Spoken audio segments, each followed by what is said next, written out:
내가 81살을 엄청 좋아해요. 여기 81살 한번 손 들어봐. 아, 사랑합니다. 81가 되면은 왜 나한테 돈을 들고 오는가 가만히 생각을 해보니까 이제 본인이 떠날 때가 됐다고 생각을 하는 거예요. 본인이 떠날 때가 됐는데 뭔가 정리를 하고 떠나야 되겠다, 그런 생각이 드는 거죠. 근데 내가 이렇게 재산이 많은데 자식은 제대로 못 쓸 것 같단 말이에요. 근데 가만히 보니까 저 황창현 신부가 돈도 안 떼어먹고 시키는 대로 다 하는 것 같단 말이야. 그러니까 나한테 갖다 주는 거예요. 테디 언니한테 들은 얘기인데 무슨 얘기를 하냐면 요즘 젊은 애들이 싹 사라졌대요. 골프장이 예약이 안 되거든요. 우리 같은 사람은 뭐 골프장 예약 꿈도 못 꾸죠. 뭐 회원권도 없고 아무것도 없으니까. 그러니까 저도 운동을 하는데 올해 4번인가 밖에 못 나갔어요. 예약은 돈의 문제가 아니라 예약을 할 수가 없으니까. 그런데 젊은 애들이 다 들어와서 골프를 친 거예요. 걔네들이 컴퓨터 잘 다루잖아요. 우리는 여러분 하면 1분 지나면 예약 끝났습니다. 그럼 이거 어떻게 된 거예요? 근데 걔네들이 1분 안에 예약을 다 끝내는 거예요. 근데 지금 골프장에 젊은 애들이 하나도 없대요. 네, 주식이 3,300에서 2,300으로 떨어져요. 돈이 없는 거야. 40억짜리 아파트인데 20억으로 떨어져갖고 자기가 생거지 됐다고 생각을 하는 거예요. 왜 인생을 그렇게 영혼을 파괴해가면서 살아요? 그냥 사는 집은 그냥 사는 집이지, 그걸 투자로 바꿔버리는 대한민국 국민들이 잘못한 거지. 그래서 여러분들은 제발 무슨 주식을 사갖고 돈이 뛰었다 난 행복하다, 그 행복은 오래가는 행복이 아니에요. 내가 비트코인을 샀는데 비트코인 사지 말라고 내가 수도 없이 얘기했어요. 가상화폐라고. 가짜 화폐야. 가짜 화폐인데 왜 거기다가 5천만 원짜리를 집어넣고 그래? 그게 2009년에 나온 돈인데 그때 하버드 애들, 스탠퍼드 애들 그때 다 떼어먹고 다 걔네들 떠났어요. 그리고 누가 남은 거야? 어리삐리한 사람들. 돈도 없고 가진 것도 없지만 한탕 노려보는 사람들. 그런 사람들이 들어간 거예요. 그래갖고 자살을 하고. 왜 인생을 그렇게 사느냐 이거예요. 그렇게 살 필요가 뭐 있어. 그냥 하루 밥 세끼 먹고 맛있게 먹고 살면 되지만. 그래서 여러분들 누구한테 바라지 마세요. 그래서 거기서 이어진 게 자신 껴안기야. 자신 껴안기. 왜 내 행복을 남편한테 떠넘겨? 왜 내 행복을 자식한테 떠넘겨? 남편이 옷도 안 사주고 외식도 안 시켜주고 여행도 안 시켜주면은 이렇게 말한단 말이야. 지지리 복도 없는 년. 남편 복이 없다고. 근데 자식은 더 속썩이네. 지지리 복도 없는 년, 남편 복도 없는 년이 자식 복까지 없네. 나 갈비 하나 사준 적이 없네, 이 자식 새끼들이. 남편이 남이 잘해줘야지 내가 행복해요? 내가 나한테 잘해줘야 돼요. 그동안 20년 동안 30년 동안 애 많이 썼잖아. 창현아, 너 애 많이 썼다. 내가 너 갈비 한번 사줄게. 가자. 그리고 내가 나한테 사줘야 되는 거. 내가. 남이 나한테 사줘야 되는 게 아니라 내가 나한테 사줘야 되는 거예요. 황창현 신부님의 재치 있는 입담과 성품이 우리 모두의 마음을 참 행복하게 만들어주는 것 같습니다. 예전에 신부님들끼리 젊었을 때 회의를 한 적이 있다고 하십니다. 신부님의 결혼 문제에 대한 것이었는데요. 신부님을 40대 중반까지는 결혼시켜야 된다는 것으로 투표를 했다고 합니다. 결과는 어찌 됐을까요? 황창현 신부님께서는 그때 뭐라고 말씀하셨을까요? 신부님도 결혼을 생각한 적이 있으실까요? 그리고 황창현 신부님께서는 돈 없이도 잘 살 수 있다고 말씀하시는데요. 어떻게 살아야 돈 없이도 잘 사는 것일까요? 오늘 영상에 그 답이 있습니다. 영상 후반부에 있는 행복한 노년 생활을 즐기고 싶다면 절대 하지 않아야 할 4가지도 꼭 끝까지 들어보셨으면 좋겠습니다. 황창현 신부님의 행복 특강, 지금 바로 시작하겠습니다. 영상이 마음에 드신다면 구독, 좋아요, 알림 설정 부탁드립니다. 사실은 제가 외부 강의를 나가지 않아요. 코로나 오기 전부터 외부 강의를 하지 않았습니다. 왜냐하면 한 20년 정도 강의를 하다 보니까 혼이 다 나가버렸어요. 기가 다 빠졌어. 맑은 물을 떠서 내 강의를 듣는 분들한테 맑은 물을 떠서 줘야 되는데 물이 다 빠져갖고 진흙을 퍼서 주는 기분이 들더라고요. 진흙을. 그래서 좀 영적으로 좀 쉬어야 되겠다. 그래서 외부 강의를 나가지 않았어요. 저 개인적으로는 너무너무 좋았습니다. 그런데 여기 왜 왔느냐? 외부 강의 안 나간다며. 그것도 명동 한 성당 한가운데로 왜 나왔느냐? 2년 때문에 그래요. 2년이 참 더러운 거예요. 2년이 좋기도 하지만은 참 뛸 수도 없고 안 뛸 수도 없고. 왜냐하면은 저는 물론 뭐 보좌 신부 때부터 강의 잘한다고 소문나고 수원교구에서 강의 많이 다니고 있었어요. 근데 중앙으로 진출하게 된 계기가 성, 가정, 선교회 여기 강의 나오면서부터 더 유명해졌던 것 같아요. 그래서 여기가 20주년이 됐잖아요. 20년 전부터 내가 여기 강의를 온 거예요. 그러니까 강의 오면서 그 어려운 된장, 간장, 고추장 들고 내가 또 쓴 책들 들고 와서 판 돈으로 생태마을 유지 운영하고 또 환경 운동하고 그렇게 됐어요. 오늘은 된장, 간장, 고추장 안 들고 왔습니다. 청국장도 안 들고 왔습니다. 이제는 들고 다니지 않아도 택배로 주문이 되고 물량이 모자라 갖고 뭐든지 뭐 완판이 되니까 물량이 모자라 갖고 또 청국장 가루 먹고 여기 오늘 하나 갖고 온 건 있어요.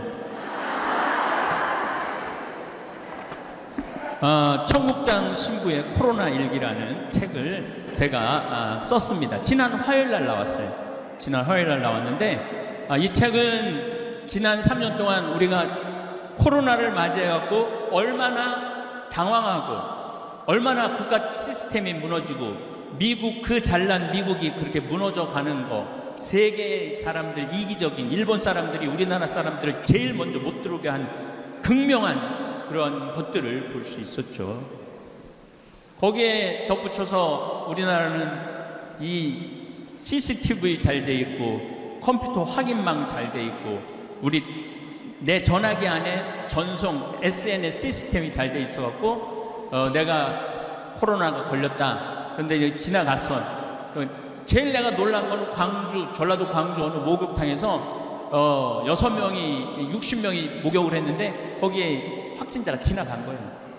놀라운 건 그 빨개 벗고 분명히 목욕했을 텐데 놀라운 건 그 60명을 다 찾아냈다는 거예요. 그래갖고 60명 다 찾아내갖고 확진자가 함께 목욕을 했으니까 가서 검사하라고. 이런 시스템을 프랑스가 하고 싶은데도 할 수가 없는 거예요.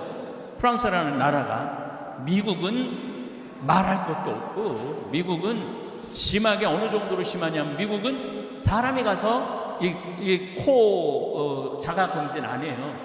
그 만나기 싫다고 어떻게 하냐면은 택배로 보내요. 이걸 해갖고. 그래갖고 이게 검진이 안 되면은 그냥 내보내. 그러니까 내 얘기는 아닌데 미국에 갔는데 내가 코로나가 걸렸어. 근데 한국도 못 들어가고 미국 안 돼. 그래갖고 옆에 있는 사람 코로나 안 걸린 사람 콧구멍 흡어갖고 해갖고 보내고. 그래갖고 통과돼갖고 한국에 들어오고. 내 얘기는 아니에요. 내 얘기는 아닌데 이게 굉장히 허술해요. 굉장히 허술한데 우리나라는 시스템이 아주 잘 돼 있다.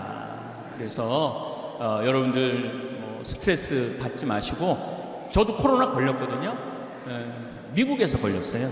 아까 그거는 내 얘기는 아니에요. 그거는 내 얘기는 아닌데 몬테나 주립대학에서 잠비아의 최고의 학생을 골라서 선발하면 석박사를 무료로 해준다고. 그래서 그 총장을 만나러 갔는데 비행기 안에 거의 몬테나가 100인만 살아요. 마스크 쓴 사람이 한 사람이 없어요. 한 사람도 마스크를 안 썼어요. 나만 마스크를 쓴 거야, 나만 마스크. 근데 밥 먹을 때는 어쩔 수 없이 마스크를 벗어 거기서 저는 걸렸어요.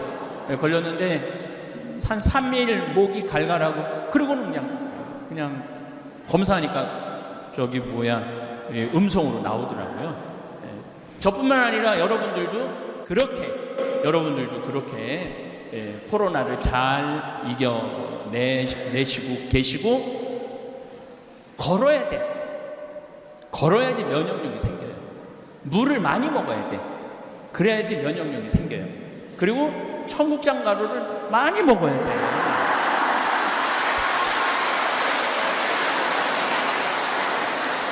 그러면은 청국장 가루를 많이 먹으면은 어떤 일이 벌어지느냐면은 납두균이라고 여러분들이 잘 알고 있는 바실러스 균이 이 위에서 위산에 다 녹는데 청국장 가루는 안 녹아요. 그리고 어디까지 내려가냐면 소장, 대장까지 내려가. 그럼 대장까지 내려가면은 장에는 유익균 15%, 유해균 15%, 70%의 균은 중간균이에요. 중간균. 유해균이 들어가면은 85%의 장 안에 유해균이 있는 거야. 그러니까 얼굴에 뽀로지 나고 또 이 손톱 빠지고 무좀 걸리고 변비, 설사 이런 거 하는 거예요. 그런데 이 유익균 15%, 청국장 가루 15%가 들어가면은 그 안에 있는 수많은 미생물들이 그걸 먹어요. 그걸 먹어갖고 85%의 유익균이 되는 거예요. 그러니까 건강할 수밖에 없는 거죠. 안 건강할 수가 없어요. 그래서 우리 청국장 가루 이 책 안에 이제 그런 내용이 참 많이 들어있어요. 너무 내가 책 팔러 온 건 아니에요. 내가 책 팔러 온 건 아닌데 이 책 안에 이걸 먹고 효염을 본 분들 글들이 들어있어요. 그 보면은 정말 내가 보람스러운 건 뭐가 보람스러우냐면은 30년 동안 설사를 해서 기저귀를 차고 레지오를 한대요. 너무너무 불안하대요. 그리고 버스를 타도 설사가 나오기 시작하면 중간에 내린대요. 그렇게 스트레스를 받으면서 살아왔는데 우리 청국장 가루를 6개월인가 먹었는데 싹 없어. 그래갖고 기저귀를 벗었다는 거예요. 그런 걸 내가 읽어볼 때 나 정말로 좋은 일 하고 있구나. 내가 대한민국 국민들을 위해서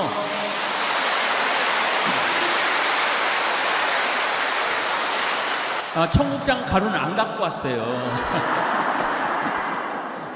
대한민국 국민들을 위해서 정말 땅도 살리고 사람도 살리고 농민도 살리고 자연도 살리고. 지금 오늘도 제가 김치도 하거든요. 김치를 하는데 김치를 어제 이제 처음으로 보냈는데 받은 분들이 너무 맛있다는 거예요. 근데 완전 유기농 제품이에요. 완전 모든 게 유기농 제품이야. 그거 왜 이렇게 다냐고 설탕 넣느냐고 그러는데 우린 설탕 안 넣어요. 배즙을 넣어요. 배즙. 그래갖고 우리 OEM 해주는 회사가 신부님 이거 뭐가 남는 게 자기 이해가 안 된대. 뭘 남아야지 이 어려운 사업을 하지 왜 남기지도 않고 파느냐고. 그때 제가 그 대표한테 이런 말을 했어요. 나는 돈을 버는 사람이 아니다. 나는 행복을 파는 사람이다. 행복을. 이 도시에 있는 사람들이 중국에 반바지 입고 장화 신고 막 담배 피고 막 맨발로 막 하는 그런 김치 먹는다는 거 하고 정말 농약 안 치고 최고급으로 해갖고 우리 국민들한테 보내주는 거 하고 누가 행복할 것 같아요? 우리가 행복하죠. 제가 행복하죠. 신부는 기쁨을 그래도 돈 안 생기지 않아요. 돈 엄청 생겨요.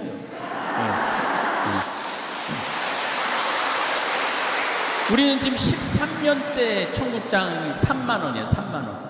근데 지금 인플레이션이 있어서 계속 청국장 가격을 올려야 되느냐 말아야 되느냐 딱 선 걷어요.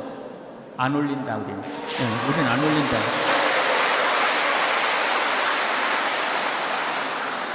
그리고 우리 생태마을에서 일하는 친구들 평균 나이가 31살이에요. 평균 나이가 31살이에요. 어제도 우렁이 농법으로 한 볏찜을 우리가 실으러 갔는데 실시간을 했는데 그 댓글이 그래요. 저렇게 젊은 친구들이 농사를 짓는다고요? 그렇게 져요. 그렇게 농사를 져요. 그래서 그 친구들 근데 초봉이 얼마냐? 300만 원이야. 300만 원. 농사 짓는 청국장 만드는데 초봉이 300만 원이야. 연봉이 4천이 넘어요. 연봉이.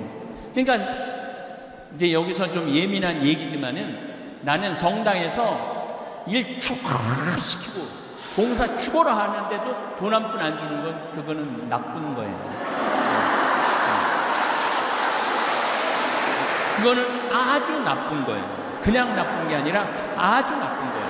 왜냐하면 그 많은 시간들 들이고 정성들 들여갖고 어떤 수익이 생기고 본당 안에 뭐가 창출이 됐으면 본당 신부가 선물을 주든지 뭘 주는 한이 있어도 뭘 줘야 되는지 끝까지 뺏어가려고 그러는 건 나쁜 거예요. 예수님이 하신 아주 중요한 말씀이 있어요. 거저 받았으니 거저 주어라. 저는 거저 받은 게 너무 많아요. 우선 잠비아의 신학교지라고 100억 기증받았죠. 또 그 할머니가 또 다른 방법으로 100억을 또 더 기증을 하셨어요. 그러니 얼마나 여러분도 100억 기증받아 본 적 있어요? 100억 기증받았지. 또 문경에 사막달래나 대개 나한테 돈을 갖고 오는 나이가 81이에요. 내가 81살을 엄청 좋아해요. 여기 81살 한번 손 들어봐. 아, 사랑합니다. 81가 되면은 왜 나한테 돈을 들고 오는가 가만히 생각을 해보니까 이제 본인이 떠날 때가 됐다고 생각을 하는 거예요. 본인이 떠날 때가 됐는데 뭔가 정리를 하고 떠나야 되겠다 그런 생각이 드는 거죠. 근데 내가 이렇게 재산이 많은데 자식은 제대로 못 쓸 것 같단 말이에요. 근데 가만히 보니까 저 황찬현 신부가 돈도 안 떼어먹고 시키는 대로 다 하는 것 같단 말이야. 그러니까 나한테 갖다 주는 거예요. 내가 국민 심부름꾼이에요. 국민 심부름꾼. 그래갖고 돈 주면서 신부님 우물파 이거 저 초등학교 줘달라고. 그게 아예 가서 초등학교 지어주고 또 우물 파고 심부름꾼이야. 그만 시켜. 내가 그런 얘기를 많이 해요. 좀 그만 좀 갖고 와. 돈 좀. 그래도 계속 갖고 와요. 계속 돈을 갖고 와. 그래서 문경에 제2 생태마을이라고 거기는 300억이에요. 기부한 돈이 300억을 기부를 해갖고 문경시장님이 저를 다 찾아왔어요. 문경시 생긴 일에 가장 큰 기부라고. 그래갖고 지금 이제 거기도 운영을 하고 있죠. 잠비아에 갔더니 대통령한테 땅을 좀 농업대학 지으려고 땅을 좀 달라고 그러니까 내가 하느님한테 성당 마당에서 묵상하다 성당 마당에서 진짜로요 하늘을 쳐다보고 하느님 근데 내일 대통령 만나는데 몇 평 달라고 그래요? 그랬더니 하늘에서 두 말도 안 하고 3,000헥타르 딱 그러더라고요. 3,000헥타르인가 보다. 그래갖고 이제 대통령 만나고 I need to 3,000 헥타르 제가 영어로 이제 다 이제 브리핑도 영어로 하고 이제 그랬더니 대통령 눈이 이만해지는 거예요. 아니 그렇게 큰 땅이 왜 필요하냐고. 나 농업대학 줘야 되니까 필요하다고. 그 크기가 얼마인지 저 몰랐어요. 나중에 이제 이 인터넷에서 찾아보니까 계산 찾아보니까 1,000만 평이야. 1,000만 평. 여의도가 80만 평인데 여의도 12배를 부른 거예요. 미친 거지 내가. 그래갖고 대통령한테 또 1,000만 평 받았죠. 그리고 샌 버나디노라고 미국의 우리 최 대제 신부님이라고 예수의 신부님이 피정집을 열심히 꾸몄어. 열심히 꾸몄는데 한국으로 발령이 났네. 우리 신부들은 발령 나면 끝이거든요. 그 이 신부님이 찾아본 거야. 이 좋은 6만 평이야 거기. 미국의 6만 평. 이걸 누가 잘 쓸 수 있을까 생각하니까 내가 제일 잘 쓸 것 같대. 그래갖고 나한테 신부님 이거 맡아주면 안 되느냐고. 그래갖고 내가 맡았어요. 맡아갖고 지금 싹 다 정리해갖고 이제 오픈했어요 벌써. 벌써 오픈을 했어. 이번 4월인가 5월에 받았는데 지금 10월에 오픈을 했어. 그러니까 내가 심부름 머슴 중에 나 같은 머슴이 없어요. 예. 여기 우리 다볼교우들도 오늘 많이 왔겠지만은 그리고 요즘 내가 최고로 애를 쓰는 게 뭐냐면 제주도 서귀포시 남원읍 신내리에다 땅을 2,000평을 사놨어요. 바로 바닷가 앞이야.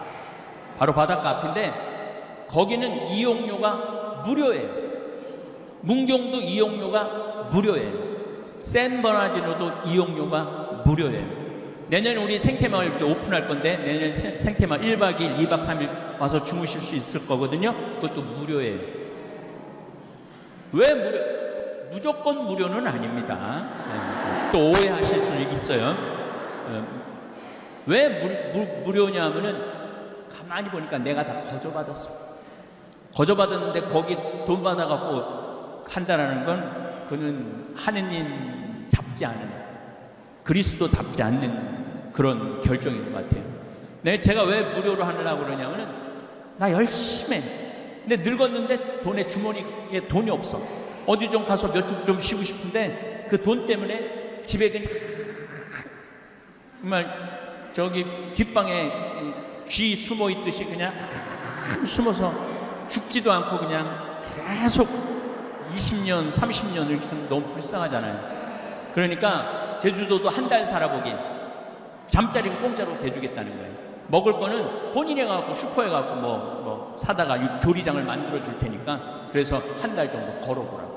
돈 없이 좀 살아볼 수. 우리 가톨릭 교우들이 얼마나 성당에 돈을 많이 내요. 신축한다고 돈 내. 1차원금 있어, 2차원금 있어, 교무금 있어. 또 큰 성당의 교우들은 시골 성당에서 또 뭘 해달라고 도와달라고 와. 꽃동네 도와줘야 돼. 계속. 근데 이제까지는 계속 내기만 했단 말이야. 아, 이거 안 되겠다. 이제는 좀 교회가 좀 우리 교우들한테 값없이, 이건 이사의 예언서에 나와요. 값없이 꿀과 술을 사서 먹어라, 이 말이 나와요. 정말 값없이 좀 편안하게 좀 갈 수 있는 공간. 그 아프리카도 이제 여러분 한 3달 가 있을 수 있어요. 아프리카도 한 3달 정도 가서 애들 몸도 씻겠대. 내가 정말 제주라고는 1도 없다. 근데 난 아프리카 가서 봉사하고 싶다. 애들 씻겨주면 돼. 샤워 시설 싹 다 해놓을 거니까. 그리고 애들 예쁘게 씻어갖고 예쁘게 입혀갖고 집에 보내면 돼. 얼마나 좋아. 그리고 빵 굽는 기술도 우리가 만들 거니까 빵 구워갖고 그거 씻으러 오는 애들 하나씩 주고. 씻기만 해도 95%의 아이들이 안 죽는다는 거예요. 물이 없고 안 씻기 때문에 아이들이 죽는 거예요. 1347년에 베네치아라는 도시, 여러분들 알고 있는 물의 도시, 베네치아라는 도시에 사람들이 갑자기 팍팍 쓰러져서 죽기 시작해요. 근데 최종적으로 죽을 때 어떻게 죽느냐면 까매져갖고 죽어요. 그래서 그걸 흑사병이라고 해요. 흑사병이 죽는데 전 유럽의 반이 죽어. 전 지구에는 3분의 1이 죽고 너무너무 무섭게 죽는 거예요. 바로 코로나 같은 전염병인 거죠. 언제 끝나고 나느냐면 1353년에 끝나요. 그러니까 8년을 휩쓰는 거예요. 8년을. 그래서 제가 코로나 지금 이제 2020년부터 시작 2019년 12월 31일 날 코로나가 처음 발표됐으니까 사실 2000년부터 시작됐다고 봐야죠. 2000년, 2001년, 2002년. 우리 지금 3년 지금 코로나하고 싸웠죠. 우리 지금 잘 싸우고 있어요. 그런데 이놈 흑사병이 딱 왔는데 하느님만 믿으면 모든 게 다 된다고 그러더니 성당에 가서 기도하는데 성당에서도 썩어 죽네? 신부들도 죽네? 주교들도 죽네? 교황님은 아예 바깥에 나오지를 않으네? 그러면서 그 7년 사이에 교회가 뭐 엄청나게 성스럽고 거룩한 줄 알았더니 까보니까 우리하고 똑같아. 아무것도 아니야. 그리고 옛날에 미사도 어떻게 지냈어요? 저기 제대 있듯이 여러분들은 안 쳐다보고 이렇게 하고 미사를 끝까지 지냈어요. 끝까지. 개무시하는 거지. 예. 이렇게 마주보고 미사한 게 50년 채 안 돼요.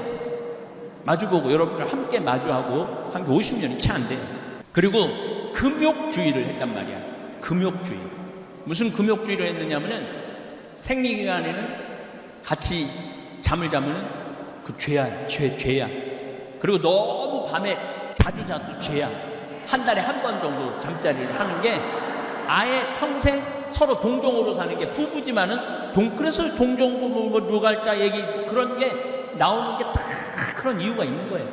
그렇게 철저하게 금욕을 했는데 이렇게 비참하게 까맣게 걸린 지 하루 만에 죽는 경우도 있고 이틀 만에 죽는 경우도 있고 어떻게 할 수가 없는 거예요. 그래서 사람들이 미치는 거예요. 한 8년 흑사병이 지나갔어요. 성당 가도 별거 없더라. 하느님이 있긴 뭐가 있냐. 주교도 죽고 신부들도 다 죽고 수녀들도 다 죽는데 하느님이 보호하면은 그때 1300년이니 뭐 알겠어요. 네. 지금은 뭐 미국하고 독일에서 수도사들 많이 죽었는데 하느님이 믿긴 뭐가 있냐 저렇게 그런 사람은 지금은 없잖아요. 옛날에는 그게 있었던 거예요. 그래서 탈교회화가 시작하기 시작해요. 교회를 뛰쳐나가기 시작했어요. 뛰쳐나가기 시작하고 금욕주의에서 쾌락주의로 바뀌어요. 금욕주의에서 쾌락주의. 그러니까 그 그림을 보면 돼요. 초상화를 보면은 그러니까 패스트 이전에는 다 모자 다 쓰고 그리고 아주 거룩한 모습을 다 그렸어요. 그런데 패스트 지나고 난 다음에 여자 가슴 다 드러나. 그림을 그려도 다 여자 가슴 그리고 드러내는데도 굉장히 육적으로 드러내요. 남자는 뭐 말할 것도 없고 남자는 그래서 여러분들 혹시 유럽 여행 가고 이렇게 벽화들 보면은 저건 굉장히 거룩한 거지. 저런 그림들 저게 그 패스트 이전 그림들이에요. 근데 바깥에 지금 나가봐요. 바깥에 나가보면은 전부 다 벗은 그림을 그리는 거예요. 그러면서 교회를 떠났고 이 금욕주의에서 쾌락주의로 바뀌어요. 그리고 하느님만 생각했는데 우리 인간이 이렇게 중요하구나. 그래서 인간 중심으로 돌아가요. 그게 바로 르네상스예요. 다시 인간 중심으로 돌아가자. 우리 인간이 중요한 거지 교회가 뭐가 중요하고 성당이 뭐가 중요하냐. 그래갖고 보통 많은 사람들이 교회를 떠나요. 벌써 1517년 루터가 종교 계획을 하기 전에 이미 교회를 떠나기 시작했어요. 뭐 때문에? 패스트 때문에, 흑사병 때문에 많이 떠나죠. 많이 떠나면서 인간 중심으로 하면서 철학도 인간 중심으로 생각을 하고 신학을 알기를 우습게 알기 시작해요. 철학이 훨씬 더 중요해져. 그러면서 인본주의가 탄생을 해요. 인간 중심주의가 탄생을 해요. 그러면서 1789년에 뭐가 일어나느냐면 프랑스 혁명이 일어나요. 프랑스 혁명이 일어나면서 왕은 필요 없다. 우리 국민들한테 자유, 평등 이게 필요한 것이다. 그래서 탄생한 게 계몽주의예요. 계몽주의가 탄생하면서 투표권을 가지려고 그러는 거예요. 전 유럽이. 그래서 노예제도가 없어지고 왕제도가 없어져요. 1850년서부터 90년 사이에. 그러면서 민주주의하고 공산주의가 나온 거예요. 그래갖고 지금까지 이른 거예요. 제가 왜 이렇게 장황하게 말씀을 드리느냐 하면은 그 시작점은 흑사병에서부터 시작됐다는 거예요. 그 전 지구의 역사를 뒤집어 놓은 게 흑사병이었다는 거예요. 자, 그렇다면 이 코로나는 어떤 영향을 미칠 것이냐. 자, 코로나가 앞으로 제가 생각하기엔 최소한 2년 내지 3년은 더 갈 거예요. 그게 약하든 강하든. 그러니까 코로나를 여러분들 이제 끝났다라고 생각하면 큰 오산이에요. 코로나는 끝나지 않아요. 계속 돌면서 우리를 괴롭힐 거예요. 그래서 여러분들 면역력을 키워야 되는 거예요. 우리가 이길 수 있는 건 면역력이에요. 그래서 물 많이 드시고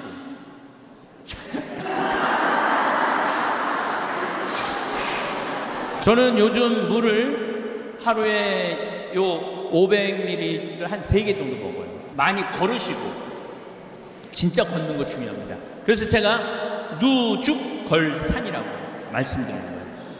누죽걸산. 누우면 죽고 걸으면 산다. 그래서 늘 말씀을 드립니다. 저는 허리가 안 아픈 지가 30년이 넘어요. 허리 안 아픈 게. 왜 30년 이렇게 몸이 비실비실 삐리삐리한데 허리가 한 번도 안 아팠느냐? 저는 누워있는 시간이 잠잘 때는 없어요. 앉아있지도 않아요. 앉아있지도 않고 항상 서서 있어요. 회의도 우리 생태마을은 회의 앉아서 안 해요. 서서 해요. 스탠딩 회의라고 서서 해요. 왜냐하면 앉으면 허리에 자꾸 부담을 주잖아요. 네. 그래서 저는 30년 동안 이렇게, 그리고 이제 강의할 때 내가 늙었나 강의할 때 전화가 와요. 신부님 앉아서 하실 건가요? 서서 하실 건가요? 그런 앉아서 하면 책상 준비했는데 나는 앉아서 강의해봤던 적이 우리 신부들한테 강의할 때 외에는 앉아서 해봤던 적이 없어요. 그 신부들이 이상해. 꼭 책상을 갖다 놓고 마이크를 갖다 놓고 거기다 강의를 하라고 그래. 물론 내가 다시 일어나서 하지만은, 그러니까 여러분들 집에서 누워갖고 소파에서 텔레비전 보는 시간이 많으면 많을수록 여러분들은 허리가 아플 거다. 분명히. 근데 내가 텔레비전을 집에서 서서 본다. 그럼 허리는 안 아프다. 서서 본다. 허리 안 아픈 거예요. 네. 그래서 항상 서 있는 훈련이 중요합니다. 자, 그렇다면은 면역력 키워야 된다는 걸 첫 번째로 말씀을 드렸어요. 그리고 자, 2021년부터 20년, 21년, 22년 전 세계적으로 헬리콥터 머니라고 하늘에서 돈을 뿌린 거야. 미국이 무려 얼마를 돈을 뿌렸느냐면 5조 달러를 뿌렸어요. 5조 달러. 상상이 안 가죠? 5조 달러. 제가 미국 이제 1년에 한 두세 번 갔다 오는데 식당 하는 집이에요. 식당 하는 집인데 문을 닫았잖아요. 6개월, 9개월 닫았잖아요. 9개월 닫은 집인데 보조금이 얼마나 나왔느냐면 20억이 나온 거예요. 그날 매출액 곱하기 그대로 다 준 거예요. 일 하나도 안 했는데도. 그러니까 하늘에서 그냥 돈을 뿌린 거야. 우리나라도 많이는 안 뿌렸지만 그래도 엄청 뿌린 거예요. 우리나라도 엄청 뿌렸어요. 사람들이 무슨 생각을 해요? 일 안 해도 돈이 국가에서 나오네? 그리고 젊은 애들이 일 안 해도 돈 나오네 국가에서? 굳이 힘들게 일을 안 하는 거야. 그래서 지금 구인난이 미국이고 한국이고 일할 사람이 하나도 없어요. 며칠 전에도 우리 큰형하고 놀기로 했는데 큰형이 못 나왔어. 왜 못 나왔냐니까 일할 사람이 없어서 사장이 일을 하는 거예요. 사장이 일을 하는 거예요. 돈은 많지 일할 사람은 없지. 그러니까 뭐가 되느냐면 인플레이션이 되는 거예요. 그리고 지금 미국은 며칠 전에 들은 얘기인데 1시간에 25달러를 줘도 올까 말까래요. 1시간에 25달러면은 우리나라 돈으로 어디 보자 14,000원, 28,000원, 35,000원. 1시간에 35,000원. 8시간 만약에 노동을 했다면 얼마예요? 38, 24, 25만원 내지 26만원을 줘도 그릇 닦고 안 나온다는 거예요. 그러니까 큰 일인 거죠. 이 정신이 완전히 피폐해 있는 거죠. 정신이 피폐해 있는 거죠. 자, 인플레이션이 있으니까 이 인플레이션을 잡기 위해서 뭐를 해? 고금리를 잡는 거예요. 고금리. 지금 막 7%, 8% 정도 금리가 올라가잖아요. 아니, 영끌이라고 영원을 모아갖고 부동산하고 주식을 샀는데 주식은 3,300선에서 2,300선으로 떨어졌네. 환율은 1,200원에서 1,450원으로 올라갔네. 부동산은 1 더하기 1은 2예요. 1 더하기 1은 10이 아니에요. 근데 우리는 1 더하기 1을 10으로 생각하고 20억짜리 멀쩡하던 아파트가 40억이 됐어. 이번에 다 그랬죠? 재작년에 40억이 되니까 갑자기 20억이 생긴 거야. 너무너무 행복한 거야. 주식도 2,300선에서 샀는데 3,300까지 올라갔어. 너무 행복한 거야. 내가 캐디 언니들한테 들은 얘기인데, 아니, 캐디가 아닌가? 하여튼 나를 엄청 좋아하는 캐디 언니야. 그 캐디 언니한테 들은 얘기인데 무슨 얘기를 하냐면 요즘 젊은 애들이 싹 사라졌대요. 골프장이 예약이 안 되거든요. 우리 같은 사람은 뭐 골프장 예약 꿈도 못 꾸죠. 뭐 회원권도 아무것도 없으니까. 그러니까 저도 운동을 하는데 올해 4번인가 밖에 못 나갔어요. 예약은 돈의 문제가 아니라 예약을 할 수가 없으니까. 그런데 젊은 애들이 다 들어와서 골프를 친 거예요. 걔네들 컴퓨터 잘 다루잖아요. 우리는 여러 거 하면 1분 지나면 예약 끝났습니다. 그럼 이거 어떻게 된 거예요? 근데 걔네들이 1분 안에 그 예약을 다 끝내는 거예요. 근데 지금 골프장에 젊은 애들이 하나도 없대요. 네, 주식이 3,300에서 2,300으로 떨어져. 돈이 없는 거야. 40억짜리 아파트인데 20억으로 떨어져 갖고 자기가 생 거지됐다고 생각을 하는 거야. 왜 인생을 그렇게 영혼을 파괴해가면서 살아요? 그냥 사는 집은 그냥 사는 집이지. 그걸 투자로 바꿔버리는 대한민국 국민들이 잘못한 거지. 이런 지금 코로나 이후의 얘기를 하는 거예요. 코로나 이후에. 코로나 이후나 이전이나 똑같은 거죠. 그래서 여러분들은 제발 무슨 주식을 사갖고 돈이 뛰었다 난 행복하다, 그 행복은 오래가는 행복이 아니에요. 내가 비트코인을 샀는데 비트코인 사지 말라고 내가 수도 없이 얘기했어요. 가상화폐라고. 가짜 화폐야. 가짜 화폐인데 왜 거기다가 5천만 원짜리를 집어넣고 그래? 그게 2009년에 나온 돈인데 그때 하버드 애들, 스탠포드 애들 그때 다 떼어먹고 다 걔네들 떠났어요. 그리고 누가 남은 거야? 어리삐리한 사람들. 돈도 없고 가진 것도 없지만 한탕 노려보는 사람들. 그런 사람들이 들어간 거예요. 그래갖고 자살을 하고. 왜 인생을 그렇게 사느냐 이거예요. 그렇게 살 필요가 뭐 있어. 하루 밥 3끼 먹고 맛있게 먹고 살면 되지만, 나도 여기 지금 와갖고 하동간에 가갖고 아침 겸 점심 먹었거든요. 맛있더라고. 밥 3끼 맛있게. 또 우리 김장김치 지금 받아본들 맛있죠? 예. 네. 그거 뭐 큰 돈 드는 거 아니거든. 뭐 거기다가 우리 청국장 가루까지 먹으면은 이건 뭐. 그래서 여러분들 코로나 이후에는 이런 어려운 문제들이, 흑사병이 민주주의를 탄생했듯이 코로나로 완전히 새로운 세상이 되는 거예요. 어떻게 새로운 세상이 됐느냐? 자, 나는 그래도 황신부님 다볼사이버 성당 거기 들어가고 구독하고 있다. 한번 손 들어봐요. 잠깐 들어보세요. 나는 구독하고 있다. 예. 자, 이거 굉장히 중요합니다. 이게 왜 중요하냐면 세상이 바뀐 거예요. 이게 바뀐 대표적인 모습이에요. 한번 감사합니다. 내려보세요. 이게 우리가 지금 28만 8,900명이에요. 이제 오늘 내일이면 29만 명 정도 될 거예요. 29만 명 정도 되는데 단일 성당으로 29만 명 신자 거느린 성당이 어디 있어요? 없죠? 그리고 우리 다볼사이버 성당 교우들은 착해.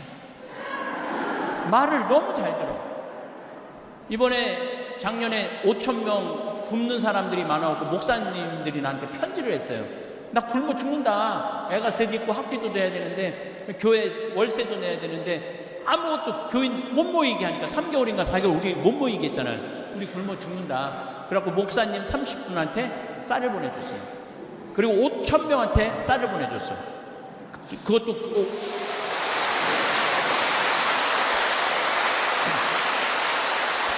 그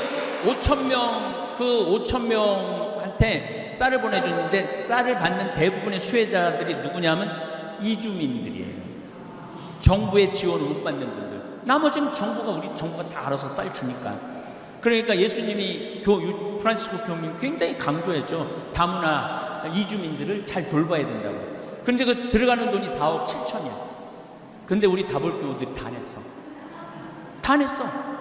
우리 만난 적도 없고 알지도 못하고. 그런데 그런 방글라데시 거기 본당 하나가 인도에 가서 일해야 되는데 국경을 폐쇄하니까 다 굶어 죽는데 본당 신부가 편지를 했어. 한국에서 공부한 방글라데시인인데 한국 신학교에서 공부를 하고 간 사람이에요. 그래갖고 나한테 도움이 요청이 왔어요. 300만 원 정도 도와달라고. 그러면 먹고 살 수 있다고. 우리 다볼 교우들한테 여기 좀 본당 하나가 굶어 죽는다는데 좀 도와줍시다 그랬는데 7천만 원이 들어왔어요. 다볼 교우들이 보내주는 거예요. 다볼 교우들이.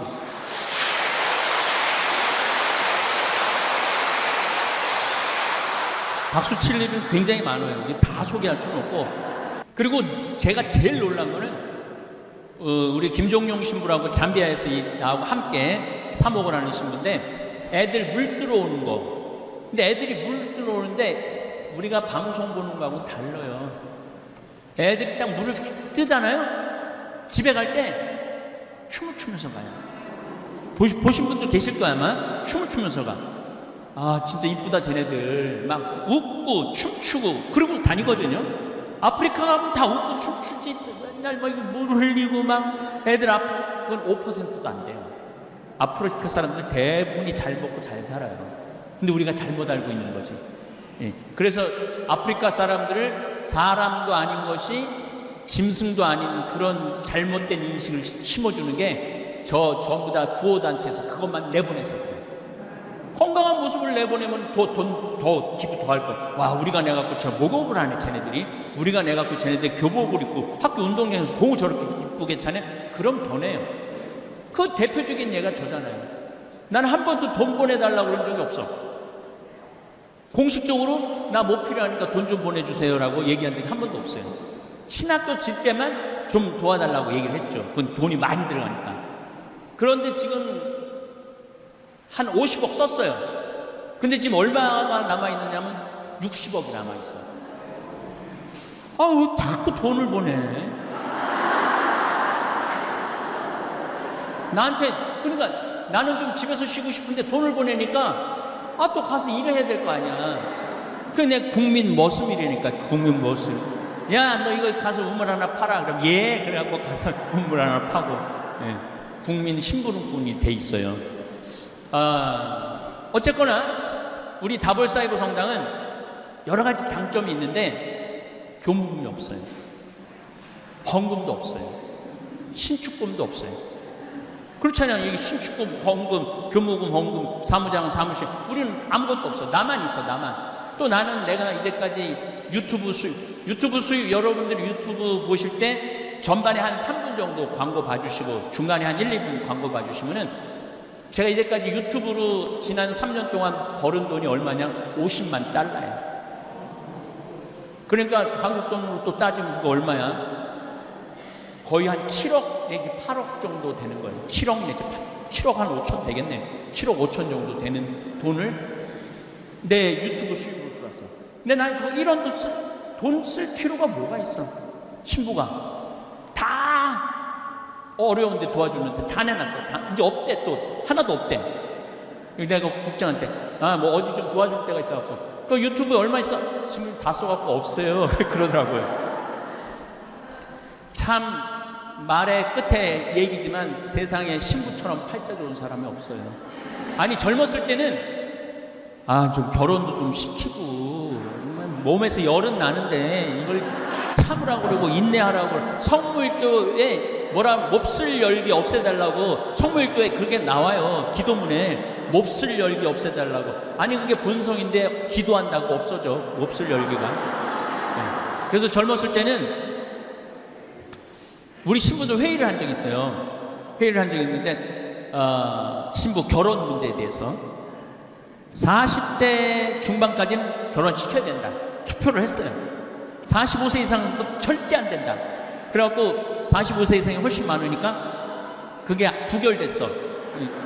뭐 우리가 결정한다고 결혼하고 이제 그 신부들의 상태를 본다고 아마 그 주교회에서 붙이라고 그러더라고요. 제가 이제 58인데 나보러 장가 가라고 그러면은 난 관둘 거야. 혼자가 얼마나 편안한데.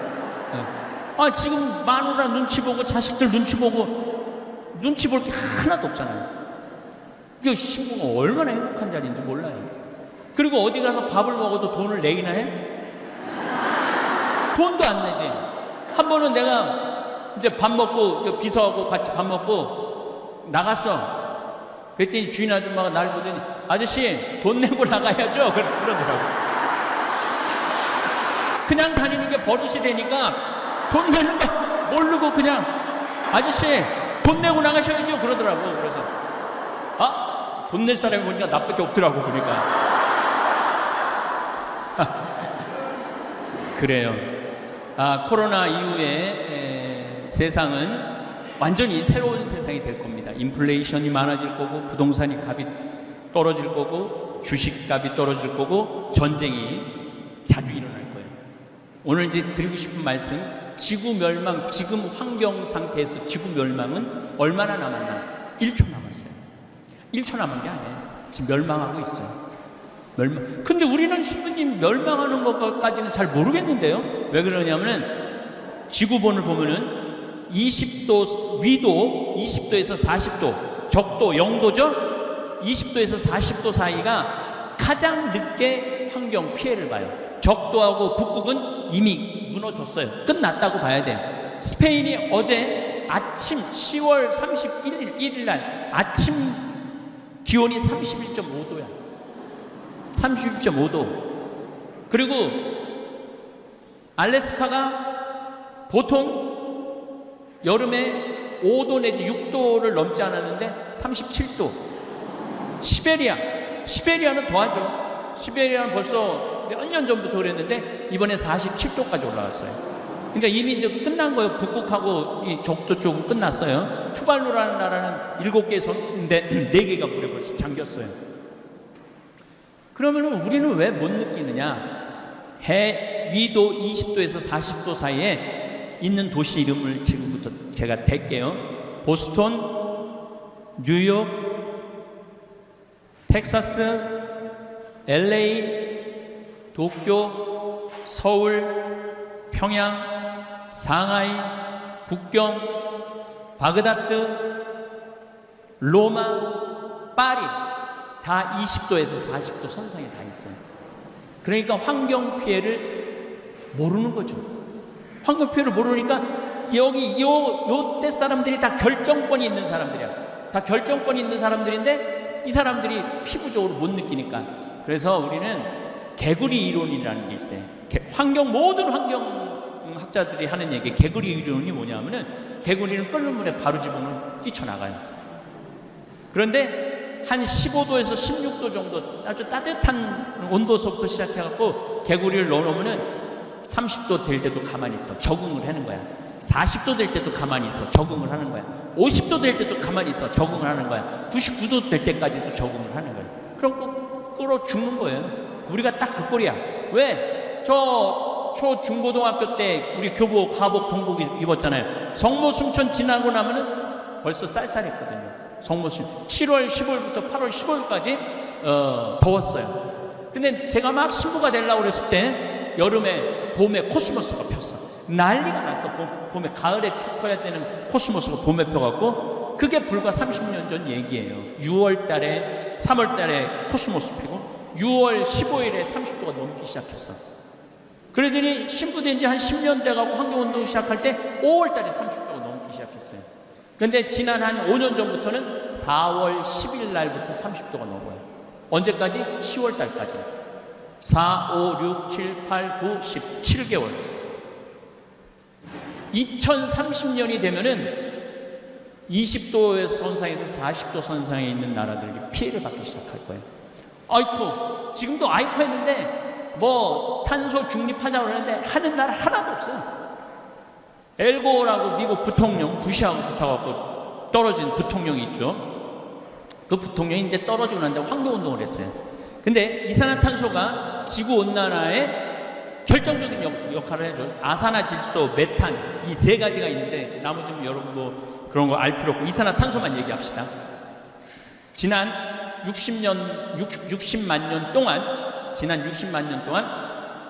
빙하기가 있고 간빙기, 따뜻할 때가 있고 빙하기, 간빙기를 7번 지났어요. 그동안 싹 죽고 싹 살아나고 싹 죽고 싹 살아나고 그랬거든요. 그런데 이산화탄소가 300ppm을 넘지 않았어요. 300ppm이라는 건 뭐냐면 파트 퍼 밀리언. 무슨 뜻이냐면 100만 개의 공기 알갱이 중에 이산화탄소가 300개 있는 거예요. 근데 평균적으로는 250개 있었어요. 만약에 이산화탄소가 400ppm, 400 알갱이가 되면 지구는 끝난다고 기후학자들이 수도 없는 책에다 써놨어. 그런데 작년에 이산화탄소가 418ppm이에요. 그러니까 끝난 거예요. 끝난 거야. 다행히 우리는 38도 선상에서 살아가고 그 위험성을 지금 못 느끼고 있는데 앞으로 7년 내지 8년만 지나고 나면 끝난 거예요. 아니 지금 끝나가고 있는 거예요. 그래서 제가 문경에다가 건물을 지으려고 그러다가 포기했어요. 끝났는데 뭐하러 건물을 줘? 카라반으로 가는 거지. 카라반으로 가요. 진짜로. 그 다음에 샌버나디노도 땅도 좋아요. 거기도 카라반으로 가요. 여주 실내리도 멋있는 호텔식으로 지으려고 그랬는데 끝날 건데 뭐하러 호텔식으로 몇백억 들여서 저 카라반으로 다 가요. 제 이 결정이 저는 옳다고 생각을 해요. 그게 시대를 읽는 사람의 또 지혜이기도 하다는 생각이 듭니다. 자, 제가 여기 가정성교에 와갖고 처음에 한 강의가 뭐냐면 화가 나십니까? 화가 나십니까? 강의했었어요. 아니 내가 시동생이 시집 와봤더니 7살, 8살이야. 코칠질이 어복 키웠어. 그래갖고 좋은 대학까지 보냈어. 내가 환갑이 됐어. 시동생이 나한테 유럽 여행권을 줄래나 민크 코트를 줄래나. 그래갖고 봉투를 하나 내고 갔는데 가슴이 떨렸어. 여행권이 들어있어. 딱 열어보니까 10만 원 들어있는 거야. 화 나요 안 나요? 화나죠? 내가 저를 어떻게 키웠는데 10만 원? 이건 나를 욕하는 거나 마찬가지야. 그렇게 화나는 일이 한두 개가 아니에요. 그런데 가만히 보면은요, 다 내 중심으로 생각하고 살아서 화가 나는 거지. 그 시동생도 일이 있겠지. 자식도 키워야 되고 아파트 사놓은 거 이자도 내야 되고 해야 되고 할 게 너무 많은 거겠지. 내 바람이 높으면은 화가 나게 돼 있어요. 그래서 여러분들 누구한테 바라지 마세요. 그래서 거기서 이어진 게 자신 껴안기야. 자신 껴안기. 왜 내 행복을 남편한테 떠넘겨? 왜 내 행복을 자식한테 떠넘겨? 남편이 옷도 안 사주고 외식도 안 시켜주고 여행도 안 시켜주면은 이렇게 말한단 말이야. 지질이 복도 없는 년. 남편 복이 없다고. 근데 자식은 더 속썩이네. 지질이 복도 없는 년, 남편 복도 없는 년이 자식 복까지 없네. 나 갈비 하나 사준 적이 없네. 이 자식 새끼들이. 남편이 남이 잘해줘야지 내가 행복해요. 내가 나한테 잘해줘야 돼요. 그동안 20년 동안 30년 동안 애 많이 썼잖아. 창현아, 너 애 많이 썼다. 내가 너 갈비 한번 사줄게. 가자. 그리고 내가 나한테 사줘야 되는 거. 내가. 남이 나한테 사줘야 되는 게 아니라 내가 나한테 사줘야 되는 거예요. 그래서 여러분들 오늘부터 내 행복을 이웃한테 전가하지 마세요. 나 스스로한테 잘해주면 돼. 내가 대구에 그 한 본당에 강의를 갔는데 그 본당 신부가 성수학 박사학위를 땄대.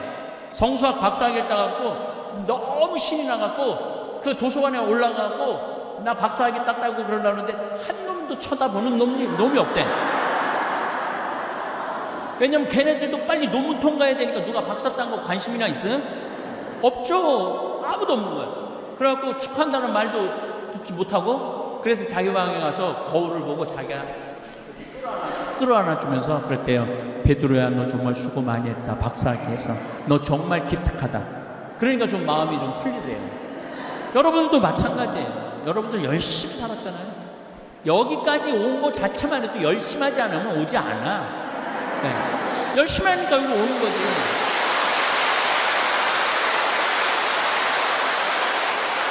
그리고 또 한 가지 있어. 속 터지는 일 없으면 여기 안 와 또.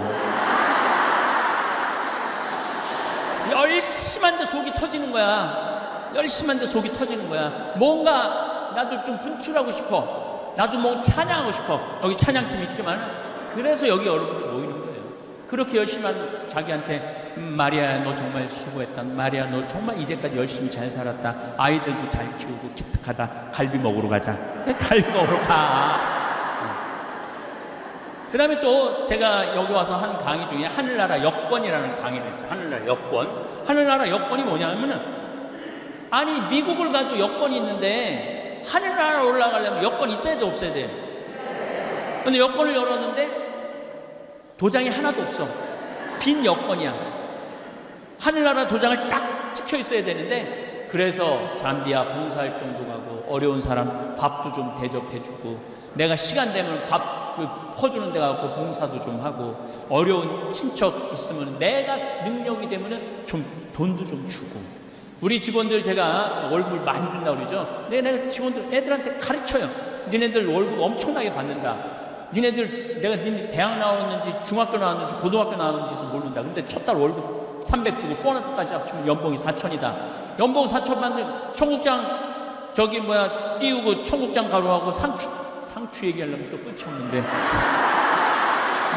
상추 따갖고 이렇게 버는 돈 니네들만 위해서 쓰지 말아라. 고모, 이모, 좀 나이 먹었지만은 돈이 늙으면 돈 필요해요. 늙으면 저는 지금도 어머니한테 매달 200만 원씩 용돈 드려요. 대한민국 우리 형이 그래. 대한민국에서 매달 지금 30년째 그것도 아들 신부한테 200만 원 용돈 받는 건 우리 어머니밖에 없다고. 내가 왜 200만 원씩 용돈 드리냐면은 그거 안 쓰세요, 어머니. 안 쓰세요. 근데 내 장롱 안에 돈이 500만 원, 1000만 원 있는 거고 한 푼도 없는 거하고, 어머니가 나이가 90이거든요. 얼마나 200만 원이 대단한지 아직도 허리가 안 구부러지고 꼿꼿해. 진짜 며칠 전에 갔다 왔는데 꼿꼿해. 당당한 거야. 네, 당당한 거야. 그래서 좀 어머니들한테 용돈도 주고, 내가 우리 30대 아이들한테 그렇게 가르쳐요. 여러분들도 하늘나라 여권이 있어야 돼. 하늘나라 여권 가지고 하늘나라 가야 돼. 여권에 내 도장이 몇 개 찍혀있나 이거 한번 확인해봐요. 오늘 가고. 난 찍어놓은 게 별로 없네. 황시무님한테 잠비아 한다고 도와준 것도 없고, 그렇다고 또 가난한 공동체 뭐 해준 것도 없고, 아무것도 도장 받은 게 없네. 문제가 있는 거예요. 예, 오늘 20주년 정말로 축하드리고, 정말 우리 카타리나 회장, 이하 신부님들, 또 우리 찬양단들 열심히 한 것 같아요. 그래서 그런 모습이 좋아갖고 저도 함께 많이 했는데, 네, 감사합니다.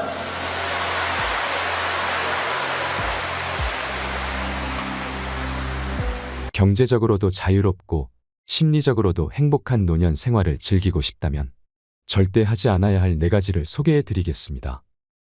이 4가지를 당장 멈추지 않으면 노년이 참담해집니다. 많은 사람이 100세 시대를 말하고 있습니다. 누군가는 은퇴 후 경제적 문제를, 누군가는 나이 들면서 찾아오는 질병들을 걱정합니다. 노년이 되면 은퇴 후 경제력과 생활력을 상실하면서 심리적으로 위축되고, 외부 환경에 기대고 타인의 도움을 받는 수동적인 자세로 살아가게 됩니다. 노화에 따른 신체적 약화는 어딜 가나 조심성을 요구하게 되고, 내가 예전과는 다르다는 생각으로 새로운 경험에 대한 두려움이 생깁니다. 사회적 역할이 상실되고 고립감을 느끼게 되지요. 거기다 갑자기 찾아오는 친구들과의 이별, 가족관계 변화 등은 우울증으로 이어집니다. 현재 우리 사회의 노인들은 가난하며 고독한 것입니다. 얼마 전 EBS 채널에서는 다큐멘터리 100세 쇼크를 방영하여 100세 노인의 삶과 일상을 가감없이 보여주었는데요. 100년의 세월을 어떻게 보냈는지, 현재 삶은 어떠한지 다양한 관점에서 이들을 소개하며 많은 시청자들에게 큰 울림을 주었습니다. 이 프로그램을 책으로 엮은 100세 수업을 바탕으로 100세를 어떻게 준비해야 하는지 말씀드리고 싶습니다. 비참한 노후를 보내지 않으려면 첫 번째, 당신의 노년을 자녀의 교육과 맞바꾸지 마세요. 자녀들에게는 별로 반갑지 않은 말일 수 있으나 그 첫 번째는 나의 안정된 노후와 자녀의 미래와 맞바꾸는 것은 결국 선택의 문제입니다. 우리나라 부모들은 지나치게 자녀의 성공과 행복을 위해 자신의 삶을 희생합니다. 자식의 성공이 곧 나의 성공이라고 생각하며 자식이 잘 되면 본인은 지금 어떤 사정이 있어도 괜찮다고 여기는 부모가 많습니다. 어린 자녀를 위해 내 재산을 올인하는 행동은 노후 준비를 가로막는 걸림돌이 되며 초고령 사회 일본에서는 이미 심각한 사회 문제로 대두되고 있습니다. 자식만을 위해 올인하는 인생은 노후 파산의 직접적인 원인이 됩니다. 우리나라 노인들은 경제적 어려움 속에서도 집을 팔지 않고 지키려 합니다. 자녀에게 상속하려고 하기 때문입니다. 내 집은 없어도 자녀 결혼할 때 줘야 할 집 한 채는 있어야 한다고 잘못 생각하는 부모도 있습니다. 그게 부모가 자식에게 해야 할 도리라고 생각하는 것이지요. 이렇게 집 상속은 기본이고 자녀가 집을 사는데 노후 자금을 아낌없이 씁니다. 이혼한 자녀의 아이를 노부부가 대신 키우며 양육비를 지출하기도 하고 예상치 못했던 일로 노후를 위해 저축해두었던 목돈을 자녀를 위해 투입하기도 합니다. 노후 대책은 곧 자녀 대책이라는 말이 나올 정도로 겨우 남은 노후 자금까지 모두 털어서 자녀의 교육에 올인하여 투자하는 예도 많습니다. 그러나 이것은 많은 돈을 자녀 교육에 투자하고 매달려도 그것이 결코 자녀의 성공과 행복을 좌우하지는 못한다는 것을 알지 못하는 잘못된 선택입니다. 부모가 편하고 여유롭게 잘 사는 것이 멀리 생각하면 자식을 위해서도 좋습니다. 자식과의 관계에서 경제적, 정신적 독립은 노후를 계획하고 준비하는 데 유의해야 할 부분입니다. 비참한 노후를 보내지 않으려면 두 번째, 인생 2막의 직업을 미리 준비해야 합니다. 눈부신 조명이 켜지고 강한 음악 소리가 흐르기 시작합니다. 사람들의 시선은 지금 막 등장한 시니어 모델들에게 모이고 관객들은 환호성을 지릅니다. 올해 9년차 베테랑 시니어 모델인 인권 씨는 87세입니다. 놀라운 패션 감각과 자신감이 넘치는 워킹, 돋보이는 외모. 임 씨가 시니어 모델 일을 시작한 건 40년 해오던 일에서 은퇴 후 집에만 머물기 시작하면서 느낀 변화 때문이었습니다. 집에서 멍하니 있다 보니 무기력해지고 건강도 나빠졌습니다. 계속 이렇게 있을 수 없다고 판단한 그는 신문에 난 공고를 보고 모델 일에 지원하게 되었습니다. 현재 그는 직접 피부 마사지도 하고 화장과 머리 모양도 직접 챙기며 바쁘지만 즐거운 나날을 보내고 있습니다. 우리가 잘 몰랐던 노인들의 고민과 삶이 주위를 조금만 둘러보아도 쉽게 찾을 수 있습니다. 노인이라는 한 단어로 묶어버리기 어려운 다양하고 입체적인 노인의 모습이 가득합니다. 우리는 무의식 중에 노년의 시간이나 욕망, 감정 등의 가치를 상대적으로 저평가하는 사회 분위기에 파묻혀서 살아갑니다. 마치 20대의 삶이 70대의 사람보다 더 중요하기라도 한 것처럼 말입니다. 그러나 그렇지 않습니다. 10대, 20대가 앞으로 크면 뭘 할까 고민하는 것과 은퇴한 노인들이 앞으로 무슨 일을 하며 어떻게 살 것인가 고민하는 것에는 차이가 없습니다. 살아가는 매 순간이 개인의 삶에는 늘 최초이자 다시 돌아오지 않을 시간이기 때문입니다. 우리는 모두 처음 살고, 처음 늙고, 처음 죽습니다. 어떻게 늙을 것인가라는 질문은 어떻게 살 것인가와 다르지 않습니다. 고령화로 은퇴 후 삶이 연장된 세대는 그 시간을 어떻게 뭘 하면서 보낼 것인지 고민하지 않을 수 없고 특정 나이 이후를 생각해 보지 않았던 사람들이라도 그때부터 시작되는 새로운 삶을 상상하고 미리 준비해야 합니다. 비참한 노후를 보내지 않으려면 세 번째, 나이가 들수록 행복은 인간관계에 좌우된다는 사실을 알아야 합니다. 행복하게 돼가 에드 디너 교수는 상위 10%의 행복한 사람들이 나머지 90% 사람들과 보인 가장 큰 차이가 인간관계에 있다는 사실을 밝힌 바 있습니다. 서로 신뢰와 사랑을 주는 관계가 있느냐 없느냐는 사람들의 삶을 전혀 다른 풍경으로 이끕니다. 부모, 자녀, 배우자, 친구, 연인 등의 관계는 행복은 물론 생존과 결부된 중요한 요소이기도 합니다. 그런 관계들이 없었다면 이 위험하고 거대한 세상에서 인간은 생존과 번영을 이룰 수 없었을 것입니다. 특히 노년에 있어서 관계는 끝까지 사회적 존재로서 자존감을 유지할 수 있는 중요한 요인입니다. 빠르고 느린 죽음으로 관계를 주로 상실해 가는 시간에 인생 2막 노후에는 오히려 새로운 관계 맺기가 가장 필요한 시점입니다. 단체나 기업의 연구 자료에 따르면 다른 세대와의 만남과 관계 맺기는 특히 사회적으로도 중요한 의미가 있다고 말합니다. 세대의 교감에 접근하는 가장 좋은 방법은 다른 세대가 서로 만나는 것입니다. 이를테면 아이들에게 동화책을 읽어주는 일은 노인들이 다른 세대인 아이들과 만나는 계기가 되며 이런 동네 활동들에 적극적일수록 노인들은 건강한 노년을 보낼 확률이 높아집니다. 자신이 좋아하는 것을 우선 찾고 그 일이 다른 세대와 새로운 사람들과의 관계 맺기로 확장하는 노년이라면 가장 이상적이라 할 수 있습니다. 비참한 노후를 보내지 않으려면 네 번째, 진정한 내가 아닌 거짓된 나의 모습으로 늙어가는 것을 피해야 합니다. 그동안 누군가의 자식, 누군가의 아내, 누군가의 엄마로만 살았다는 이정화 씨는 은퇴 후 마음속이 텅 빈 것 같았고 앞으로 살아갈 시간에 뭘 해야 할지 막막해졌습니다. 거짓된 모습으로 그냥 정처 없이 늙어간다는 생각만 들었습니다. 그러던 어느 날부터 자신이 정말 원하는 게 뭔지 곰곰이 생각하기 시작했습니다. 마침내 그는 한 번도 접해보지 못한 걸 배워보기로 결심했습니다. 플루트 연주와 시쓰기, 미나 그리기를 배우면서 이정화 씨는 점차 자기 내면의 목소리에 집중하기 시작했고 자기가 철학 공부에 관심이 많다는 걸 알게 되었습니다. 철학 공부 모임에 나가면서 책도 읽고 토론하는 일에 즐거움을 느꼈습니다. 매일매일 조금씩 마음이 채워지는 기분이 들었고 앞으로 살아갈 시간에 대한 관념도 달라졌죠. 그녀는 말합니다. 읽어야 할 책도 너무 많고 공부할 것도 너무 많아서 정말 신나요. 앞으로 노인들에게 꼭 필요한 철학 공부를 다른 사람들과 함께 하고 싶어요. 지금까지의 삶 중 지금이 제일 풍요로운 것 같습니다. 더 나이 들기 전에 왜 이렇게 재미있게 살지 못했나 아쉬웠지만 그녀는 행복했습니다. 노년의 시간을 보내는 가장 이상적인 방법은 노인 한 사람 한 사람에게 맞는 방식을 각각 찾아서 즐겁게 살아가는 것입니다.